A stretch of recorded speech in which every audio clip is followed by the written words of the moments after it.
Hello everyone, welcome to our Picker the Stripper talk today, which is being run by CottonInfo and also the Dryland Cotton Growers Association. And we've got two special speakers that are going to talk today. René Gourley, who's the chair of the DCRA, and he's also a cotton grower and he also owns some strippers, which he's going to give some good practical advice on. And also we've got René van der Sluijs, who works as part of our tech specialist with the CRDC. I will pass over to Ian and he will give you a bit of a rundown of what he thinks is important when it comes to stripping as well as picking your cotton crop.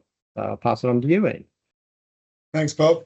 Yeah, I'd just like to start off just to maybe make the point that to get the real advantages out of a stripper over a picker, it is important to set your crop up to make the most of that situation, because it's not the same crop. Some crops are very hard to strip and they're easy to pick and vice versa. So all I was going to go through is a few basics you want to consider if you're thinking of using a stripper and to get the best out of it and get the most advantages from the way that stripper operates. So I guess it starts really prior to planting, and one, obviously make sure you know what your row configuration is. And it might not sound a big thing, but it's really important to know if it's actually you're using a metric or an imperial system. So is it 60 inch or is it 1.5 metres or 80 inch or 2 metres? Because it looks pretty much similar on your bar in that when you're driving past the paddock, but the way that strippers are set up, it's quite difficult to move the heads around. So we'll set the heads up for a 1.5 or a 60 inch, which is actually a few inches different by the time you get out your outside widths. So just be really certain if you are running a metric or an imperial planting system and let your stripper operator know. The other thing to remember is with your actual planter and what width your planter is. Most strippers run around on a 12 metre front, so doing 40 foot. And we can either pick with 8 heads or 6 heads. What makes it pretty tricky if you use a 9 metre configuration. So you're planning on your 9 metre or 18 metres. So you're going to end up with guess rows over the width of the stripper. You end up with a really gappy plant stand, and a lot of the time you actually can't use your 12 metre stripper front. So you're not getting any of the advantages of the wider width, and we'll have to drop heads off to go back to your 9 metre width to counter those guess rows. That's the other really important thing to remember in your planter setup. Your second thing you really want to consider is your variety and where you're going to go to with that. So first of all, it's really important to have an even plant stand. If you end up with a gappy plant stand, the stripper really struggles. Pickers struggle as well, but probably strippers tend to struggle a little bit more with a big gappy plant stand, because what it gives you is a really big, vigorous bush and then a gap, and then you're just not getting that cotton off that bush when it's gappy, and especially when you're trying to hit a really single big individual plant. Your third real thing you want to be considering is you need to consider and talk to your aggro about it, but you want to set your plant structure up for stripping. So you don't want a really big, tall bush with lots of laterals and a bit out of control. You really want to consider having a really structured bush. On our farm, we work with the agronomists, so we'll aim to have about 18 to 21 nodes as a maximum on the plant, and then we'll cut it out. And we'll probably try and aim for a 5 centimetre or less in a nodal length. So that's where your PICS management comes in pretty important. You really need to incorporate a PICS management structure within your growing season to make sure your crop's sitting around that size. Because if it's around that size, then the stripper's going to do the best job, and it's going to take nearly as much as that cotton off that bush as it can. The way they're designed, they really, really struggle with those really big rank bushes. And we've seen that when we've tried to go in and do, really big 2.4 metre cotton or really large 2 metre widths cotton as well. Like your speed slows right down and you end up with quite a messy job. So all the advantages you probably think you're going to get with a stripper, you can lose sometimes with having that bush a bit out of control. Your last consideration that you want to be thinking about is your defoliation management. How many green bolls you've got on your bush is pretty important to try and get your bolls open. It will take those bolls off and open some of them through the system, but it does strip it. So, if you've got a lot of green bowls, you're going to lose most of those through the holes in the air duct systems through your stripper. So, yeah, you want to be making sure you don't have a lot of green bowls on it, and think about your regrowth management. Regrowth is a bit more of an issue with a stripper than a picker, because you're going to take all that new green leaf, you're going to strip a lot of it off your bush and put it in through your round bale. So there's various things that you can do to manage that regrowth. Talk to your agro about it, but think about that regrowth at defoliation. So that's about it, Bob. And do you want to mention anything more about defoliation itself? Have you seen differences there between picking and stripping, or? You really want to do your best job you can on your defol. You want to drop as much leaf. We normally go pretty heavy on the drop and prep first hit up, and try, and if we can't get it in one hit, we'll certainly try and get it in 2 hits. And then if we need to use a paraquat to sort of burn off a bit of residual leaf, we try and leave that till the last, just before we're going to run the strippers, like 2 or 3 days before, to get the maximum use of it. We sort of find and this is purely just my view, not a major industry view, but if you use your paraquat early in your system, and then it sits around for a while, and it tends to get your regrowth going a bit more in some cases. So you just got to be careful when you use your paraquat or whatever type of chemical you're doing to do that dry down. Okay. And do you have an idea on when you would actually swap over to a picker, although you own a stripper, so you won't probably be doing that much, but what sort of yield levels? It's not really yield dependent. We've picked up to 8 bales quite comfortably with the stripper. If that crop size is managed, it probably comes down to more what your crop looks like. If the stripper's going to do a good job, I mean, we can always get through it, but our speeds might be down to like 2 k's an hour, which is pretty ineffective way of getting through the cotton. But it's not really yield dependent, especially with the new strippers now. They've increased the capacity of the gins, so you don't really have a throughput issue. It's more just struggling to get the heads to go through those big bushes, because you're snapping sticks. You're getting those caught in the system. There's branches and things like that you've got to be considering. And the really tall bushes, get pushed through a smaller area. What about maintenance? You mentioned a few things on what you've got to look at from that perspective. On the strippers? Yeah. Well, anything to do with the fire is pretty important. So just your general maintenance that you really require. But the new strippers really do a lot of area. So you got to make sure all your saws are nice and sharp and not worn out. Your bars are all set right. And just your general maintenance on your bats and brushes and all your bearings. I guess the other one that a lot of people don't understand, just with the setup of a stripper in the front where you got bats and brushes, it's really dependent on the season and the time of the year in the season on what wears more.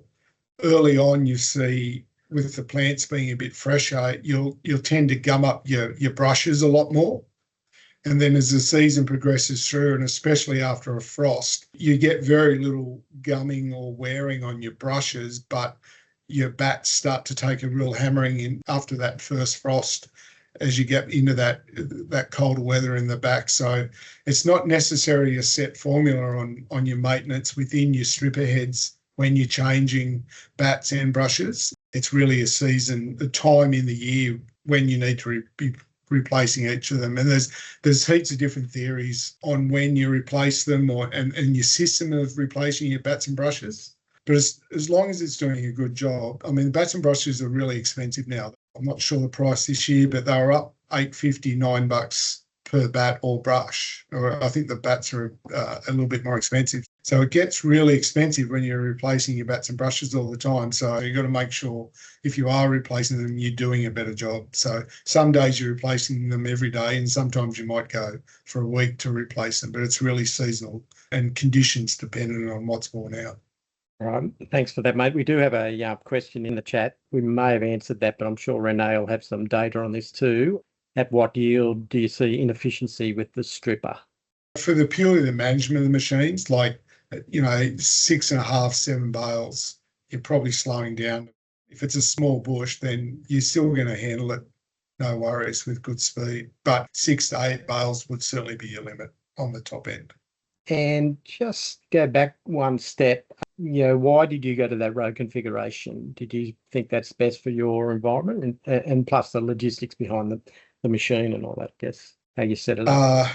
We were at sort of 2 meters and then we dropped back to 1.5. I just thought we were probably wasting a bit of moisture in the skip on that larger configuration. Like we were probably losing it to evaporation as much as what we were. So my theory is you may as well put a plant in there to use it and then pick up a bit of extra potential yield in a really good year. Yep, you're probably going to sacrifice a little bit of quality in the really dry years. The way we sort of get round that a lot is to really, really cut it out when we get to that node size. When it's sitting at 20 nodes, like it's cut out, done, and we just focus on filling it. So we're not trying to really run it on. We're more focused on cutting it out, making the most out of the crop that it is at that size, and then worry about probably getting our double crop in a bit earlier. Right. And while I've got you, planting dates obviously have changed around a little bit of the thoughts on that. And could you just comment on what you do in terms of when you plant? We're probably tending to go a little bit earlier than later now. We do have a bit of spread of country as well. So we've got some very eastern country and some that new highway sort of area.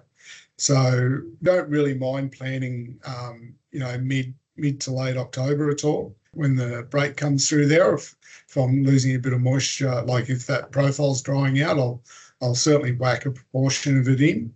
I do try and spread my planting dates a bit, so I've got some early, some mid, or some mid to late, more of a risk management for when that rain falls.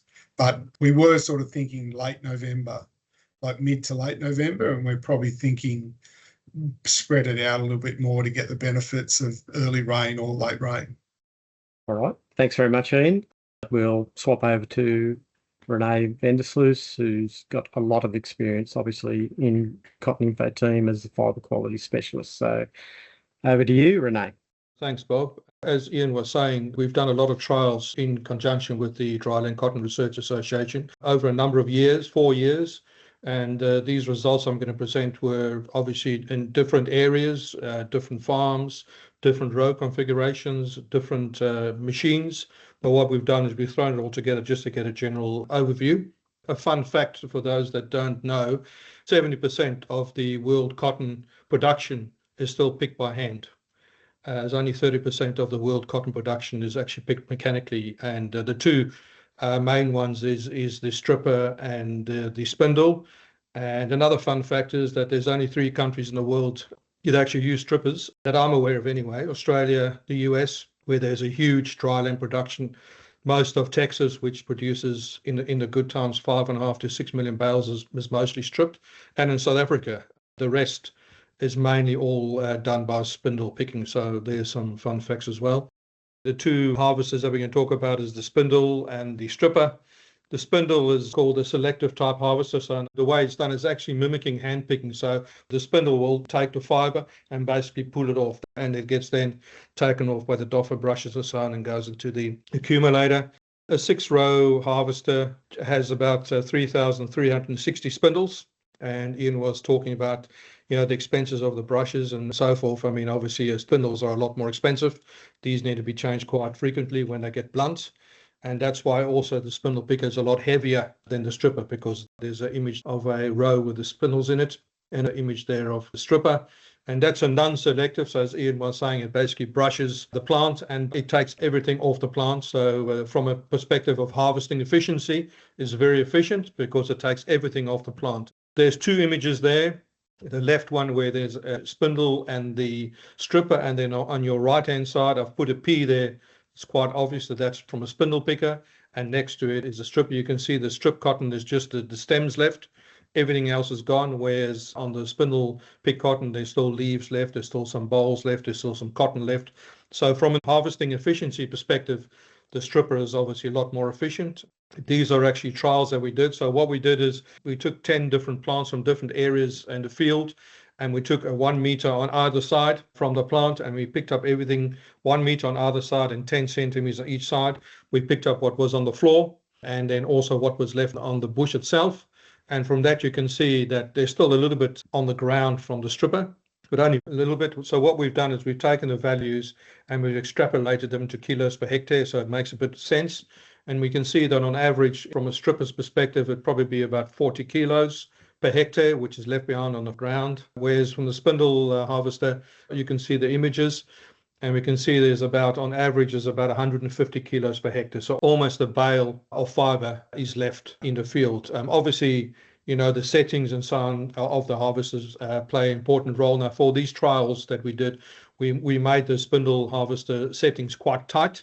In other words, to try and make sure that we get as much as possible. I have seen, and I'm sure most of you have seen, cotton that's already been harvested. You'll see a lot of fibre still on the plants. So from an efficiency perspective, that's certainly something that can be improved. But if you compare the two, the stripper is a lot more efficient. There you talk about yield. So these are 4 farms across the various years. You can see that farm 3, that was a drought year where obviously the production wasn't very good. And then number 4 was very high. That was the 6 to 8 bale a hectare that Ian was talking about. And on average, if we sort of extrapolate the numbers, the spindle harvester has got a little bit more than 2 bales less than the stripper picker. But obviously bearing in mind that when we're talking about coming from the field, obviously the stripper cotton has also got all the stalks and leaves and bolls in it as well. Lint turnout, so that's a very important figure. So after the cotton has been ginned, obviously the lint turnout from the stripper cotton is a lot less than the spindle cotton because there's a lot more trash and so forth in it.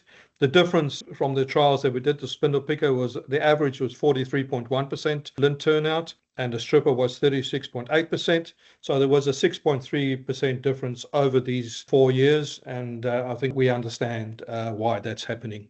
This is an interesting one. Although the lint turnout was a lot less from the stripper, if you look at then after ginning, the bales that you get per hectare, you can see that there's not much difference between the two. So if you wanted to make a decision on whether you should go for spindle or stripper and trying to figure out which is the most economically, this shows that there isn't any difference. And as Ian has said, running a stripper is a lot cheaper because there's a lot more rows. The spindle picker only has 6. And the strippers that we have in the country are either 8 row units or 12. And yes, you do the configuration, but generally speaking, there's always double the amount of heads running when you're using a strip as opposed to a spindle. And so from these sort of calculations, if you're in dryland or even semi-irrigated, and as Ian is saying, that the crop is not too high and it's not too bushy, and if you wanted to sort of make a decision which way to go, I mean, this shows that the stripper is economically viable from this aspect. And if we look at the next slide, obviously the fibre quality is important. Don't worry too much about the numbers. So this is the length uniformity, the strength, the micronair, the RD and plus B, in other words, the colour, and the bottom ones are the trash. So everything that's in green, there's no statistical difference. And everything in red, there is a statistical difference.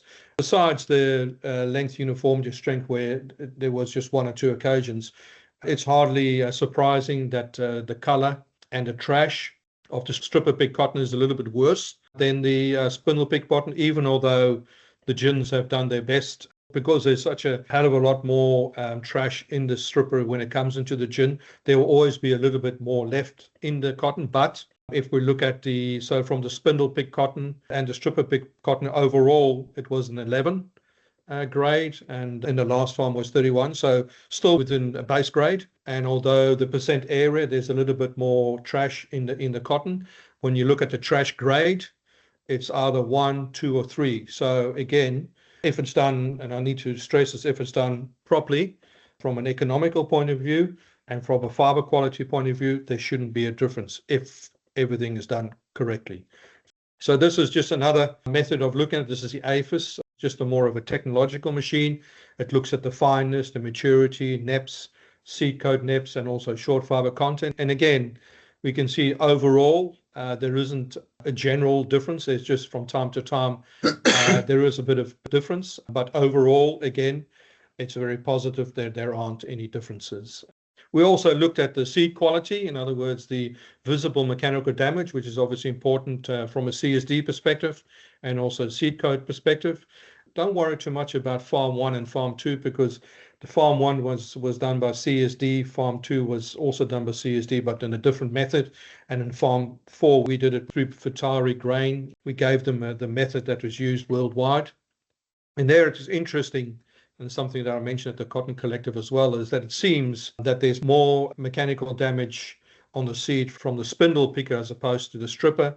And if you think about, well, it's a spindle as opposed to a bat, that sort of makes sense. But there's only one test, so I wouldn't like to make any sort of thing about that. But it shows there's an indication, and it's perhaps that's something to look at in the future to verify whether that is in fact true.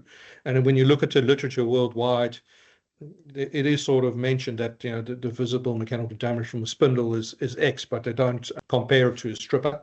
So perhaps that's something that the industry might want to look at and verify. Anyway, that was an interesting sort of finding as well. This is the benefits, and Ian and myself did a little bit on the back of a matchbox just to look at the economical benefits between the two. So the Lint yield loss in field works out, and there at the bottom are the bale is $500.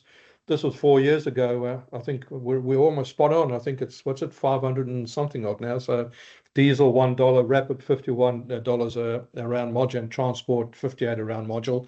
So what we calculate is what's left in the field from when you're doing in the spindle, it's $151 you lose. Fuel, obviously, you're using more on the spindle picker because of the less rows. The stripper, can do a lot more rows. On the transportation side, the stripper is more because there's less cotton in a round module. So in other words, instead of having 4 round modules to the normal conventional, it's now 3 because there's a lot more trash and so on there. And obviously because there's a lot more trash and stuff in there, you're using more wrap. And so when you make the comparison between the two, that if you're going to use the stripper from an economical point of view, we're not talking about the fibre quality side, you are about $138 a hectare better off if you're doing things properly. And this again is across all the different variations in rows and configurations and machines and etc. So I think from a stripper perspective, and I'm sure Ian has done these calculations himself, and that's probably why he bought a stripper in the first place. So it's not gospel, but it shows that there are certain benefits from a financial, economical perspective to go to a stripper. So the conclusions from the trials that we did, there are better yields from stripper harvested cotton. There's higher harvesting efficiency. There's a lower turnout, but it's the similar bales per hectare, so it doesn't really matter. And there's no significant differences in fibre quality. There are other considerations, of course, as well. From a stripper's perspective, there are more row units, so it's more efficient and it's less costly. But the alternative is you're producing more modules, and so you'll have a higher plastic cost and you'll have a higher transportation cost. But as we showed in the previous slide, that really doesn't matter too much. I just wanted to acknowledge the Cotton Research and Development Corporation that sort of funded this work, the Dryland Cotton Research Association, Ian, and the various growers that assisted, the gins that we did the work through, the classing facilities, cottonseed distributors, and Futari. And at the bottom there, it's pretty small, but I'm not sure if you can read it. Myself and Guy Roth put in a peer-reviewed article in the Journal of Textile Institute, and I'm happy to circulate it if anybody's wanting to read more. But there's always a but. The ginners will tell you when they talk about dryland cotton, I mean, a lot of the gins will have a lot of positive things to say, but a lot of gins will also have a lot of negative things to say. And there is a prime example of something that went into the gin yard. And if you see there, you can see actually DS double stripped. I'm assuming that the grower might have spindle picked the cotton and there was still quite a bit left, and then he stripped it, or he stripped it twice. And you will hear stories from the gins that from time to time that they are ginning cotton, with between 15 and 25% lint turnout. They've got to use a hell of a lot of gas, etc., as well. So that's the only proviso. And I think with the newer harvesters and so on, it's hoped that, I'm sure Ian and the members of the Dryland Cotton Research Association and so on always do the right thing. But, you can go every year, you can go to the gin and speak to the gin manager, and they'll always talk to you about these couple of fields or couple of rounds that come in, which is a nightmare to them. So, yeah, unfortunately, stripper big cotton sometimes has a bad or not a fair thing from the ginners because of these sort of things. But by and large, as I said, as the trials have shown, if you do things correctly, there's no issues, and stripper pick cotton is just as good as spindle pick cotton, and there shouldn't really be any differences. But as I said, unfortunately, these things do happen. I mean, issues happen, mistakes happen, but if you talk to the ginners, they'll say that it happens a little bit too prevalently. So that's just a but. And yeah, that's it from my side. Happy to answer any questions if there are any. Thanks very much, René. Here we go. We've got a question come through. Has there been an analysis at ginning of bales per kilowatt of energy in regard to picker and stripper, of course? No, a lot of gins are set up to monitor the kilowatt hour, but the gins that stripper pick cotton goes to haven't been doing that. But that's a very, very good question. Yeah, something that perhaps we should investigate. Another one here. Is there a difference in ginning price, picker versus stripper?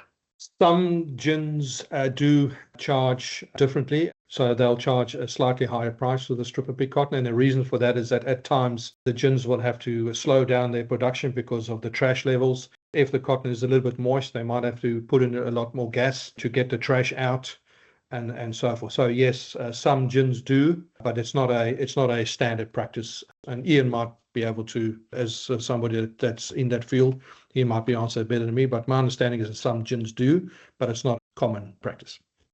I'd say on a base setup, all the ginning rates are the same. Some gins might charge for slow throughput and extra gas in certain seasons. It's only happened once in my 25 years of growing cotton.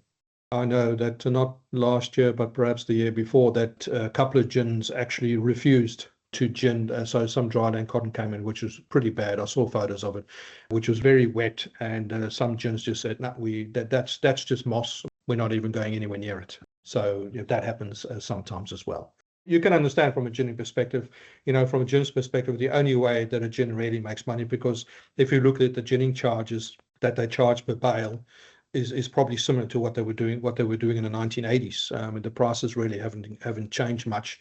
And so the only way a gin can make money is bales per hour. So throughput, you can understand, is that if they get to a lot, doesn't necessarily have to be stripper, it can also be spindle. And if they have to reduce their production by 30 or 40 or 50%, their turnout is low. That means that the ginning season will be longer. There's more cost, etc., etc. So, one can understand that then there will be a surcharge or a penalty or whatever you want to call it.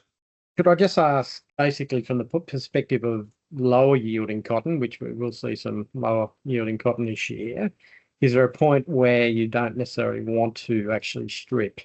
You don't want to take those top bales that are low micron air that have been just frozen or they're half open, etc., that effectively could actually impact on your fibre quality. Have you seen that in the past more? I guess from the stripper perspective on that one is that in a really poor mic year, you do lose a lot of the cotton with the mic issue out the top of the grates. So you don't probably get a heap of it coming back in through it when it's really bad. Ian was earlier talking about the gin. So what Ian was talking about is that the strippers have actually an infield cleaner on the stripper. And so although it picks everything off, it goes through the infield cleaner where it does, and you can see there's a lot of husks and stuff in the field. And a lot of that sort of fibre that Ian's talking about will be actually thrown out there as well. So I don't think you can do that with the new strippers anymore, but I think with the old ones you could actually bypass that infield cleaner, and then that would cause mayhem at the gin, because obviously all the trash will be in there. But with the new ones, with the infield cleaner, it does take out the husks and the holes and probably some of the bowls and stuff as well. So there is a bit of pre-cleaning, for lack of a better word, happening with the stripper cotton as well, which helps the later processing, the ginning and so forth as well. All right, thank you for that. Any more questions? Probably one thing I didn't mention before, Bob, that I probably should have put in, is the advantage of having it on 3 metres when you're into your farming system. So you're keeping on most tram tracks. So you've got a lot of compaction savings. And, if you're trying to then double crop, get a crop back into that country, not having all the extra wheel tracks is a really good start for your next crop coming in. A good point. Yeah, I'm taking that further. I suppose the one thing that we've never looked at is probably compaction, because I think the spindle picker will be a lot heavier. Ian, I'm not sure, but I think the spindle picker will be a lot heavier than a stripper. They're no cheaper. yeah, I know that. But they would be a lot heavier too, wouldn't they? with the spindles on the front. The heads are a lot heavier, yeah. Yeah. So that maybe we haven't looked into that, but that might be another angle perhaps to look into. Thanks very much, René and Ian, for being on there and for your experiences that you've had and also the trial work that you've done over the years with this. It's obviously going to be one of those interesting years where we've got a variation in crops that are okay, but some of them are quite bad. And I've got stripper might be the go in terms of actually harvesting those crops. We've got a QR code up there at the moment. Could you please scan it, go in there, fill out the evaluation code, because the feedback that you give us leads to what we'll be doing next time in terms of webinars and also field days. The CottonInfo team are there for you guys to actually approach and talk to of what you want to see in terms of research that's already occurred or research that's actually happening into this topic, but also many others that come up throughout the season. So thanks very much for everyone for attending the webinar, and we'll catch you next time. Thanks to you, Bob and Megan, for organising and arranging. Appreciate it. Thank you.